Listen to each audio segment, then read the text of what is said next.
तो हेलो मेरी ये साधारण जनताओं, क्या आप कल्पना कर सकते हैं कि कोई इंसान आसमान में बादल बनाकर सूरज की गर्मी को धरती पर आने से रोक दे। सुनने में यह किसी साइंस फिक्शन फिल्म की तरह लगता है, लेकिन दुनिया के सबसे अमीर व्यक्तियों में से एक बिल गेट्स इसी तरह के एक प्रोजेक्ट को सपोर्ट कर रहे हैं। इसे स्कोपेक्स और क्लाउड ब्राइटिंग जैसे नामों से जाना जा रहा है। आइए जानते हैं क्या है पूरा मामला। ग्लोबल वार्मिंग का संकट। पिछले कुछ दशकों में धरती का तापमान तेजी से बढ़ रहा है। कार्बन उत्सर्जन को कम करने की कोशिशें धीमी हैं। इसी समस्या के समाधान के रूप में जियो इंजीनियरिंग का विचार सामने आया है। बिल गेट्स का मानना है कि केवल पेड़ लगाने या इलेक्ट्रिक कारों से काम नहीं चलेगा, हमें कुछ बड़ा और तकनीकी रूप से अलग करना होगा। सोलर जियो इंजीनियरिंग। दोस्तों, इस प्रोजेक्ट का मुख्य आधार सौर भू अभियांत्रिकी है। इसके दो मुख्य तरीके हैं। पहला है स्ट्रेटोस्फेरिक एरोसोल इंजेक्शन यानी कि SAI।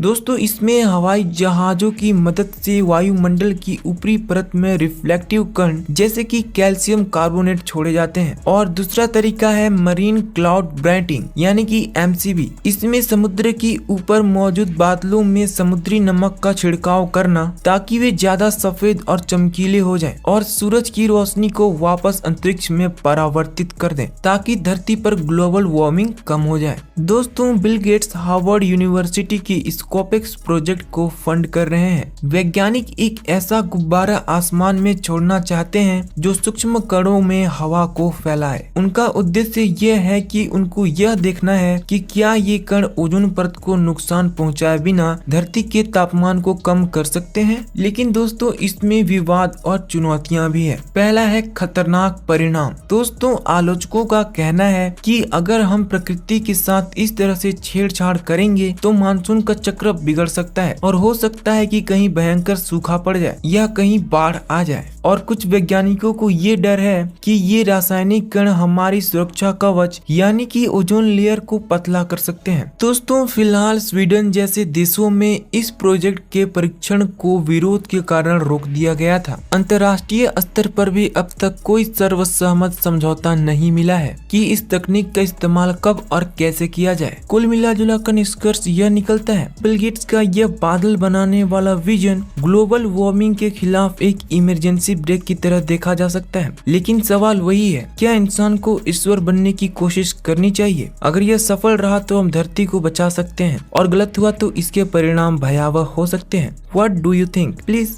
Comment and power snap को सर्च कीजिए या सब्सक्राइब कीजिए।